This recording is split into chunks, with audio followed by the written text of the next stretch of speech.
ਹਾਂਜੀ, ਅਗਲੀ ਖਬਰ ਦੇ ਵੱਲ ਵਧੀਏ ਤੇ ਗੱਲ ਕਰੀਏ ਅਦਾਨੀ ਦੀ।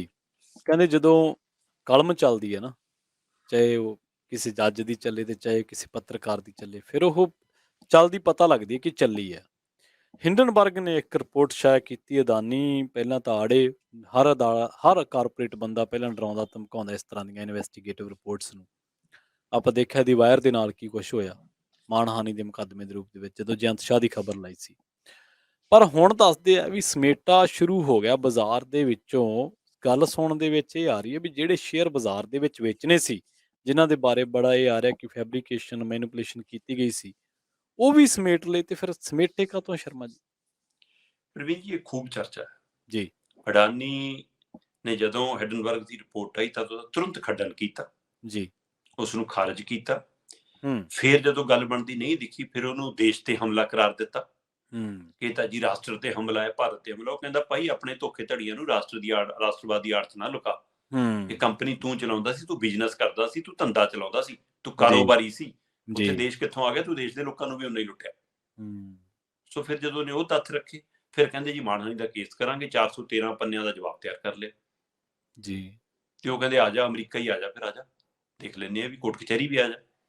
ਸੋ ਉਸ ਸਭ ਦੇ ਦਰਮਿਆਨ ਆਪਾਂ ਉਸ ਦਿਨ, ਜਿਸ ਦਿਨ ਪਹਿਲੇ ਦਿਨ ਹਿੰਡਨਬਰਗ ਦੀ ਰਿਪੋਰਟ ਆਈ, ਆਪਾਂ ਉਸ ਦਿਨ ਵੀ ਇਹ ਗੱਲ ਕਰ ਰਹੇ ਸੀ ਪ੍ਰਵੀਨ ਜੀ ਕਿ ਜਿਹੜਾ ਮਾਰਕੀਟ ਦੇ ਵਿੱਚ ਇਹਨਾਂ ਨੇ ਸ਼ੁੱਕਰਵਾਰ ਨੂੰ ਸ਼ੇਅਰ ਤਾਰਿਆ ਜੀ, ਉਹ ਇਸ ਮਨਸ਼ਾ ਨਾਲ ਤਾਰਿਆ ਸੀ ਕਿ ਇਹ ਮਾਰਕੀਟ ਦੇ ਵਿੱਚ ਸ਼ੇਅਰ ਅਸੀਂ ਉਤਾਰਾਂਗੇ। ਐਫਪੀਓ ਲਿਆਏ ਸੀ। ਉਸ ਐਫਪੀਓ ਦੇ ਤਹਿਤ ਇਹਨਾਂ ਨੇ ਮਤਲਬ 3000 ਦਾ 3100 3200 ਦੋ ਰੇਟਾਂ ਨਾਲੇ ਸ਼ੇਅਰ ਤਾਰੇ ਸੀ। ਠੀਕ ਹੈ। ਤੇ ਆਪਾਂ ਉਸ ਦਿਨ ਮੈਂ ਇਹ ਗੱਲ ਕਰ ਰਿਹਾ ਸੀ ਕਿ ਸ਼ੁੱਕਰਵਾਰ ਨੂੰ ਇਹ ਤਾਰ ਰਹੇ ਨੇ, ਬੁੱਧਵਾਰ ਨੂੰ ਹਿੰਡਨਬਰਗ ਦੀ ਰਿਪੋਰਟ ਆਉਂਦੀ ਹੈ ਤੇ ਵੀਰਵਾਰ ਨੂੰ ਅਸਰ ਦਿਖਾ ਦਿੰਦੀ ਹੈ। ਤੇ ਜਦੋਂ ਇਹ ਤਾਰਦੇ ਨੇ, ਜਿਹੜਾ ਸ਼ੇਅਰ ਇਹਨਾਂ ਨੇ 3000 ਦਾ ਤਾਰਿਆ ਉਹ 2000 ਦਾ ਰਹਿ ਗਿਆ। ਜੀ। ਜਿੱਤੋਂ ਇਹ ਉਮੀਦ ਕਰਦੇ ਸੀ ਉਹ ਸ਼ੇਅਰ ਤਾਰਨ ਦਾ ਮਤਲਬ ਕੀ ਹੁੰਦਾ ਹੈ? ਐਫਪੀਓ ਹੈ ਕੀ ਹੈ ਪ੍ਰਵੀਨ ਜੀ? ਪਹਿਲਾਂ ਇਹ ਸਮਝਣ ਦੀ ਲੋੜ ਹੈ। ਹਾਂਜੀ ਹਾਂਜੀ, ਜ਼ਰੂਰ। ਮਤਲਬ ਮਾਰਕੀਟ 'ਚ ਸ਼ੇਅਰ ਤਾਰਨ ਦਾ ਮਤਲਬ ਸਿੱਧਾ ਜਿਹਾ ਇੱਕ ਫਾਰਮੂਲਾ ਹੁੰਦਾ ਕਿ ਤੁਸੀਂ ਇਸ ਰਾਹੀਂ ਪੈਸਾ ਇਕੱਠਾ ਕਰਾਂਗੇ ਬਾਜ਼ਾਰ 'ਚੋਂ, ਲੋਕਾਂ 'ਚੋਂ, ਤੇ ਉਸ ਨੂੰ ਫਿਰ ਤੁਸੀਂ ਅੱਗੇ ਕਿਸੇ ਕਾਰੋਬਾਰ 'ਚ ਲਾਓਗੇ। ਤੇ ਜੇਕਰ ਉਹਦੇ ਨਾਲ ਤੁਹਾਡੀ ਆਮਦਨ ਵਧੀ ਤਾਂ ਸ਼ੇਅਰ ਵਾਲੇ ਦੀ ਵੈਲਿਊ ਵਧਣੀ ਤੇ ਉਹਦੇ ਪੈਸੇ ਵਧਣੇ। ਇਸ ਲਈ ਇਹ ਆਪਣੀ ਮਾਰਕੀਟ ਵੈਲਿਊ ਬਣਾਈ ਸੀ ਕਿ ਮੈਂ ਦੁਨੀਆ ਦਾ ਤੀਜੇ ਨੰਬਰ ਦਾ ਅਮੀਰ ਬੰਦਾ ਹਾਂ। ਤੇ ਆ ਲਓ ਮੇਰੇ ਸ਼ੇਅਰ, ਮੈਂ ਤੁਹਾਨੂੰ 3-3000 ਚ ਦੇ ਰਿਹਾ, ਇਹ ਤੁਹਾਡੇ ਲੱਖਾਂ ਦੇ ਹੋ ਜਾਣੇ ਆ ਮਹੀਨਿਆਂ ਚ। ਤੇ ਇਹਨੂੰ ਲੱਗਦਾ ਸੀ ਕਿ ਬੋਲੀ ਦੇ ਨਾਂ ਤੇ ਮਾਰਕੀਟ ਚ ਉਤਰ ਕੇ ਜਦੋਂ ਖੁੱਲੇ ਬਾਜ਼ਾਰ ਚ ਸ਼ੇਅਰ ਵਿਕਣਗੇ ਤਦ ਇਹ ਵੈਲਿਊ ਕਿਤੇ ਜਾ ਕੇ 10-10,000 ਤੱਕ ਖਰੀਦਣਗੇ ਲੋਕ 3000 ਵਾਲਾ ਸ਼ੇਅਰ ਮੇਰਾ। ਤੇ ਪਰ ਉਹ ਗਿਰ ਕੇ 2000 ਤੋਂ ਥੱਲੇ ਆ ਗਏ। ਉਹ ਤੋਂ ਬਾਅਦ ਹੋਰ ਥੱਲੇ ਚਲੇ ਗਏ ਤੇ ਨਾਲ ਦੀ ਨਾਲ ਅਡਾਨੀ ਜੀ ਥੱਲੇ ਆਉਣ ਲੱਗੇ। 30 ਨੰਬਰ ਤੋਂ 7ਵੇਂ ਤੇ, 7ਵੇਂ ਤੋਂ 9ਵੇਂ ਤੇ, 9ਵੇਂ ਤੋਂ 10ਵੇਂ ਤੇ, 10ਵੇਂ ਤੋਂ 11ਵੇਂ ਤੇ ਅੱਜ ਜਦੋਂ ਆਪਾਂ ਗੱਲ ਕਰ ਰਹੇ ਹਾਂ ਇਸ ਸਮੇਂ 15ਵੇਂ ਨੰਬਰ ਤੇ। ਠੀਕ ਹੈ, ਵਾਹ।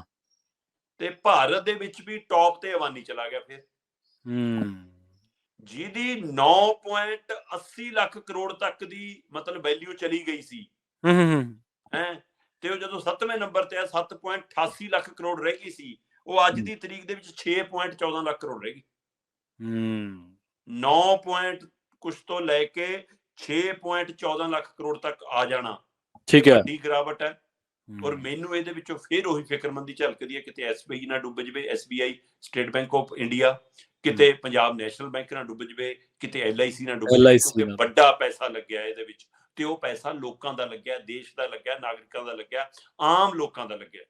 ਸੋ ਇਹ ਫਿਕਰਮੰਦੀ ਖੜੀ ਹੈ। ਤੇ ਅਡਾਨੀ ਨੇ ਜਿਹੜੇ ਉਹ ਸ਼ੇਅਰ ਤਾਰੇ ਸੀ ਬਾਜ਼ਾਰ ਦੇ ਵਿੱਚ ਪ੍ਰਵੀਨ ਜੀ, ਉਹ 20,000 ਕਰੋੜ ਰੁਪਈਏ ਦੇ ਸੀ ਐਫਪੀਓ। 20,000 ਕਰੋੜ ਰੁਪਈਆ। ਤੈਨੂੰ ਲੱਗਦਾ ਸੀ ਕਿ ਇਹਦੇ ਨਾਲ ਮੇਰਾ 50,000 ਕਰੋੜ ਤੋਂ ਵੱਧ ਇਕੱਠਾ ਹੋ ਜਾਣਾ ਤੇ ਮੈਂ ਪਹਿਲੇ ਨੰਬਰ ਤੇ ਜਾ ਵੜਨਾ, ਮੈਂ ਪਹਿਲੇ ਨੰਬਰ ਤੇ ਪਹੁੰਚਣਾ। ਤੇ ਪਟਕ ਕੇ 15 ਤੇ ਆ ਗਿਆ। ਤੇ ਉਹ 20,000 ਕਰੋੜ ਰੁਪਏ ਜਿਹੜੇ ਐਫਪੀਓ ਤਾਰੇ ਸੀ ਉਹ ਮਾਰਕੀਟ 'ਚ ਇਸ ਕਦਰ ਡਿਗੇ ਕਿ 2000 ਤੋਂ ਵੀ ਜ਼ਿਆਦਾ ਥੱਲੇ ਗਏ। ਤੇ ਹੁਣ ਉਹ ਸਾਰੇ ਵਾਪਸ ਲੈ ਲਏ। ਠੀਕ ਹੈ। ਤੇ ਮਾਫੀ ਮੰਗ ਲਈ ਤੇ ਲੋਕਾਂ ਦਾ ਧੰਨਵਾਦ ਵੀ ਕਰਤਾ, ਤੁਸੀਂ ਭਰੋਸਾ ਵੀ ਜਤਾਇਆ, ਤੁਸੀਂ ਖਰੀਦਣ ਦੀ ਕੋਸ਼ਿਸ਼ ਕੀਤੀ, ਪੂਰਾ ਡਰਾਮਾ ਕੀਤਾ ਜੋ ਕੰਪਨੀਆਂ ਜਿਵੇਂ ਕਰਦੀਆਂ ਹੁੰਦੀਆਂ। ਤੇ ਪਰ ਉਹ ਸਾਰੇ ਬਾਜ਼ਾਰ 'ਚੋਂ ਸਮੇਟ ਲਏ। ਉਹ ਹੁਣ ਸਮੇਟਣ ਦੇ ਕਈ ਲੋਕ 2 ਮਹੀਨੇ ਲਾ ਰਹੇ ਨੇ ਜੀ। ਕੁਝ ਲੋਕ ਤਾਂ ਇਹ ਮਹੀਨੇ ਲਾ ਰਹੇ ਨੇ ਕਿ ਕੁਝ ਕੰਪਨੀਆਂ ਬੰਦ ਕਰ ਸਕਦਾ ਹੈ ਅਡਾਨੀ। ਠੀਕ ਹੈ। ਤੇ ਕੁਝ ਕੰਪਨੀਆਂ ਬੰਦ ਕਰਕੇ ਉਸ ਨੂੰ ਮਤਲਬ ਕਿ ਉਹ ਦਿਖਾ ਸਕਦਾ ਹੈ, ਆਪਾਂ ਕੀ ਕਹਿੰਦੇ ਹੁੰਦੇ ਆ ਕਿ ਮੇਰਾ ਤਾਂ ਜੀ ਭਾਂਡੇ ਪਿੱਗੇ ਹੈ ਨਾ, ਦੀਵਾਲੀਆ ਲਾ ਸਕਦਾ। ਕਿਉਂਕਿ ਅੱਡ-ਅੱਡ ਕੰਪਨੀਆਂ ਦਾ ਮਤਲਬ ਇਹੀ ਹੁੰਦਾ ਪ੍ਰਵੀਨ ਜੀ। ਜੀ।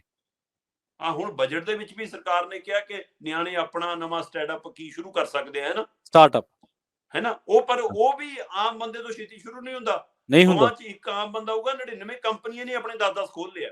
ਹਾਂਜੀ, ਖੋਲ ਲਿਆ, ਇਦਾਂ ਹੀ ਹੁੰਦਾ। ਸੋ ਉਸੇ ਤਰ੍ਹਾਂ ਇਹ ਖੇਡ ਹੈ ਕਿ ਕਹਿੰਦੇ ਕਿ ਕੁਝ ਮਾਹਿਰਾਂ ਦਾ, ਆਰਥਿਕ ਮਾਹਿਰਾਂ ਦਾ ਕਹਿਣਾ ਕਿ ਜਿਸ ਤਰ੍ਹਾਂ ਇਹਨੇ ਐਫਯੂ ਵਾਪਸ ਲਏ ਨੇ ਔਰ ਜਿਸ ਤਰ੍ਹਾਂ ਇਹਦੇ ਲਗਾਤਾਰ ਸ਼ੇਅਰ ਬਾਜ਼ਾਰ 'ਚ ਡਿੱਗ ਰਹੇ ਨੇ, ਇਹ ਇੱਕ ਦੋ ਕੰਪਨੀਆਂ ਦਿਵਾਲੀਆ ਵੀ ਐਲਾਨ ਸਕਦਾ ਹੈ ਕਿ ਕੰਪਨੀਆਂ ਮੇਰੀਆਂ ਭੱਠਾ ਬੈਠ ਗਿਆ ਜੀ, ਮੈਂ ਬੰਦ ਕਰਨਾ, ਕਿਉਂਕਿ 28% ਤੱਕ ਚਲਾ ਗਿਆ ਜਿਹੜਾ ਇਹਦਾ ਮਤਲਬ ਕਿ ਅਡਾਨੀ ਦੇ ਉਹ ਗਿਰਨ ਦਾ ਰੇਟ ਹੈ ਸ਼ੇਅਰ ਮਾਰਕੀਟ ਦੇ ਵਿੱਚ 28% ਤੋਂ ਵੱਧ ਸ਼ੇਅਰ ਡਿੱਗੇ ਕਈ ਤਾਂ।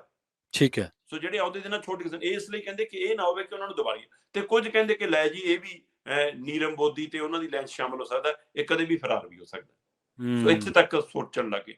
ਸੋ ਇਹ ਉਹੀ ਚਿਟਪੁਟ ਕੰਪਨੀਆਂ ਨੇ, ਸ਼ਹਿਰਾਂ 'ਚ ਪਿੰਡਾਂ 'ਚ ਖੁੱਲਦੀਆਂ ਹੁੰਦੀਆਂ ਸੀ, ਮਹੱਲਿਆਂ 'ਚ ਕਿ ਭਾਂਡੇ ਲੈ ਲਓ 10 ਰੁਪਏ ਜਮ੍ਹਾਂ ਕਰਾ ਕੇ, 100 ਰੁਪਇਆ ਜਮ੍ਹਾਂ ਕਰਾ ਦਿਓ, 3 ਦਿਨਾਂ 'ਚ ਤੁਹਾਡੇ ਪੈਸੇ ਇੰਨੇ ਹੋ ਜਾਣੇ।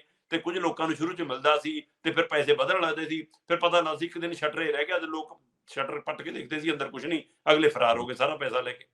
ਹਾਂਜੀ, ਬਹੁਤ ਇਦਾਂ ਬਥੇਰੇ ਖੇਡ ਚੱਲਿਆ। ਸੋ ਚੱਲਿਆ ਕਿਤੇ ਉਹੋ ਜਿਹਾ ਕੁਛ ਤਾਂ ਨਹੀਂਗਾ। ਸੋ ਹਾਂਜੀ। ਇਹ ਹੈਡਨਬਰਗ ਦੀ ਰਿਪੋਰਟ ਨੇ ਐਫਯੂ ਵਾਲੇ ਉਹ ਪੈਸੇ ਤਾਂ ਲੋਕਾਂ ਦੇ ਬਚਾ ਲਏ, ਪਰ ਜਿਹੜੇ ਲੱਗੇ ਨੇ ਹੁਣ ਤੱਕ ਉਹ ਅਜੇ ਫਸੇ ਨੇ। ਤੇ ਉਹ ਜੇਕਰ ਜਿਹੇ ਜਿਹੇ ਘਰਾਣਿਆਂ ਦੇ ਨੇ, ਉਹ ਲੋਕਾਂ ਦੇ ਪੈਸੇ ਨੇ, ਉਹ ਫਿਕਰਮੰਦੀ ਖੜੀ ਹੈ। ਪਰ ਬਾਜ਼ਾਰ 'ਚੋਂ ਸਮੇਟਣ ਦੇ ਇਹ ਐਫਯੂ 20,000 ਕਰੋੜ ਰੁਪਈਏ ਦੇ ਆਪਣੇ ਸ਼ੇਅਰ ਸਮੇਟਣ ਦੇ ਕਈ ਮਾਇਨੇ ਕੱਢੇ ਜਾ ਰਹੇ ਨੇ ਔਰ ਅਡਾਨੀ ਤੇ ਨਜ਼ਰ ਹੈ ਸਾਰਿਆਂ ਦੀ। ਜੀ ਜੀ ਜੀ। ਸ਼ਰਮਾ ਜੀ, ਇੱਕ ਗੱਲ ਇਹ ਵੀ ਹੈ ਕਿ ਐਫਪੀਓ ਬਾਰੇ ਆਮ ਇਨਸਾਨਾਂ ਨੂੰ ਨਹੀਂ ਸੀ ਪਤਾ। ਚਲੋ, ਇਹ ਤੁਸੀਂ ਸਰਲ ਭਾਸ਼ਾ ਦੇ ਵਿੱਚ ਦੱਸਿਆ ਕਿ ਐਫਪੀਓ ਦਾ ਮੈਕੈਨਿਜ਼ਮ ਕੀ ਹੈ। ਦੂਜੀ ਗੱਲ ਇਹ ਹੈ ਕਿ ਜਿੱਥੇ ਰਾਸ਼ਟਰਵਾਦ ਦੇ ਮਲੰਮੇ ਨਾਲ ਸੌਦਾ ਵਿਕਦਾ ਹੋਵੇ ਨਾ, ਫਿਰ ਅਗਲਾ ਵੱਧ ਤੋਂ ਵੱਧ ਹੀ ਵੇਚਦਾ।